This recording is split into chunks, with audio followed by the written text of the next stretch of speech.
if red is in collision with blue, the angle of green will be set to 45. If red is not in collision with blue, then the angle of green will be set to 12. So let's see if this works. Okay, so right now no blue is in collision with red, so the angle of green is 12, as said in this second event, so that second event will work, right? But as what we expect is that when red will continue with collision with blue, green should be set to 45. So let's see if it works. And as we can see, it doesn't work. This problem, I call this the invert collision problem. And to fix this, we need to understand how GDevelop treats collisions.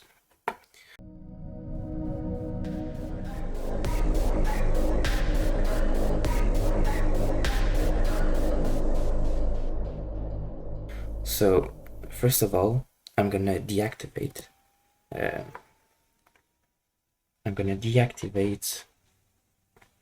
this one to just show you normal collision first, and I'm gonna change that one to add 2 degrees. This is just for you to see. So this event there, I can even just delete it, but no, let's just keep it deactivated. So there's only one event. When red is in collision with blue, green will start to rotate because it's gonna add angle to green. So let's see. So that one works, right? It's simple, right? Red collision with blue, green adds 2 angle, and it does that. And if I remove it, it stops because the event is not true anymore. And that works even if I put more blue to it, right? And to really understand step by step what GDevelop does is that GDevelop treats this event true when as soon as one red is in collision with one blue.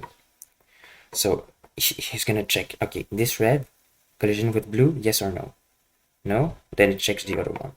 No, then he checks the other one. No, and then none of them are true. Therefore, this condition is false, and because it's false, it doesn't rotate the green.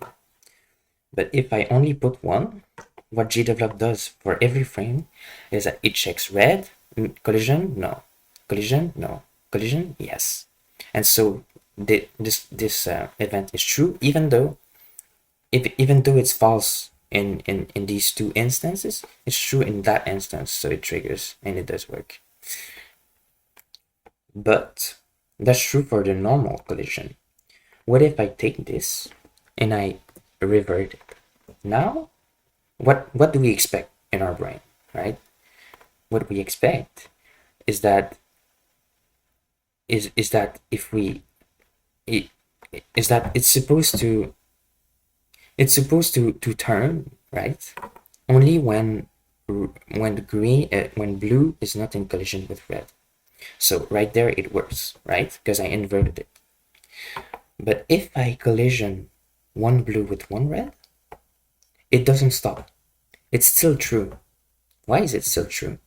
It's still true because when the program reads this, red is not in collision with blue, and when that happens, this event is true. So it's going to do the same thing as before, but for the reverse. So it's going to check red. Oh, it's not in collision with blue. Oh, so it's true. So it triggers. Even though this one collisions, this one doesn't collision, and this one too. So it's still true. It's still true. There's at least one red that is not in collision with blue. The only reason this condition would be false is when all of them are in collision with blue. Now it stops. But what if we want to check? What if we want to reverse the collision, but it is true only when all of them are not? Like we want this to be not true. But how do we do that with a not with a reverse the collision? Well, I've got three fixes for you. So let's go back to our first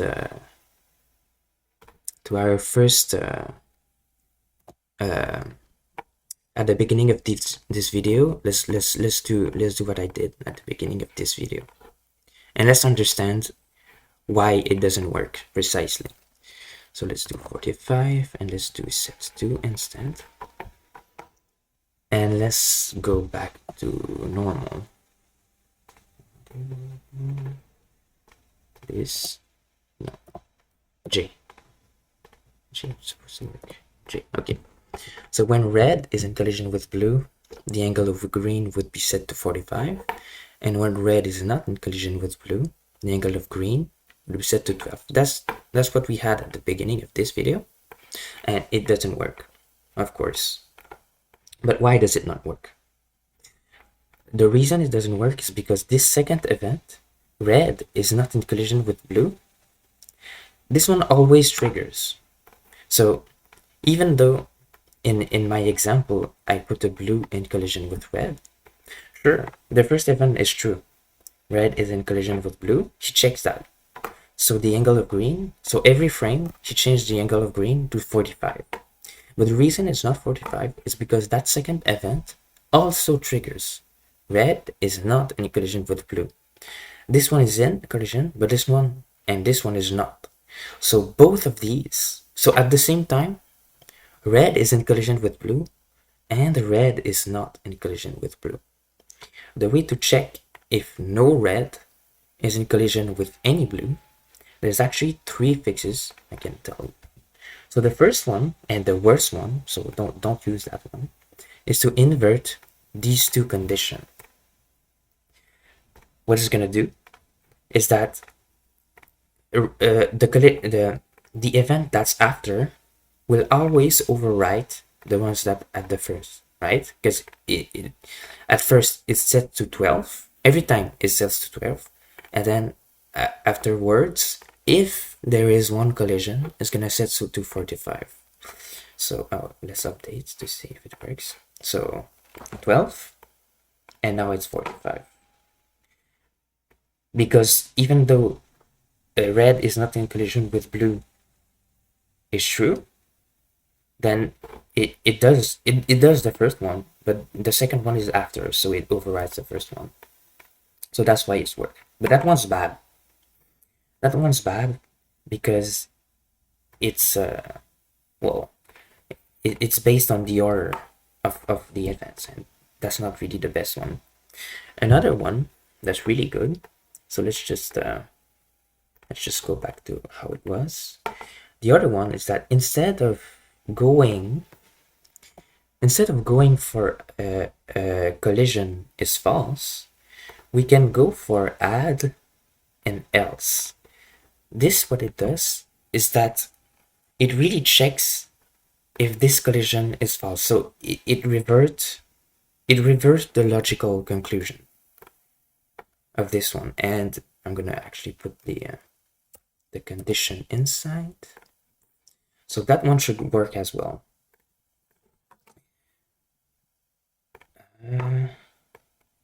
Let's update. I did. Okay.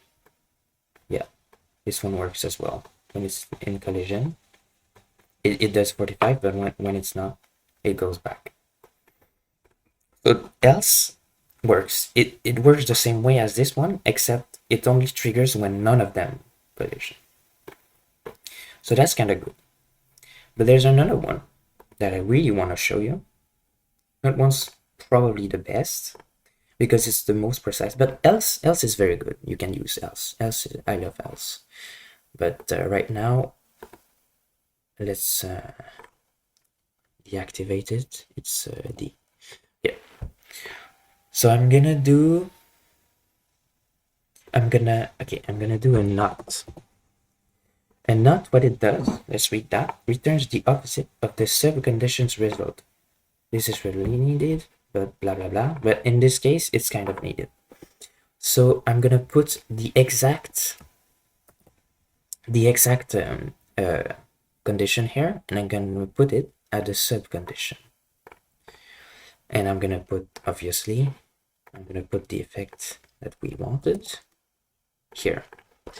So what this does is that it takes, instead of checking for a red that is not in collision with blue, it's gonna do as if it's gonna take all the cases that this is not true. So it's basically the same thing as an else. All the cases that this is not true, then this one would be true, because I just put the same thing, right? It's like, think about it this way. When for this event to be true, right? For this condition here to be true, red is in collision with blue. So it takes, it is true even if one is true. So that's true. That's true. And that's also true. The only case where this event is false is when all of them are not inside.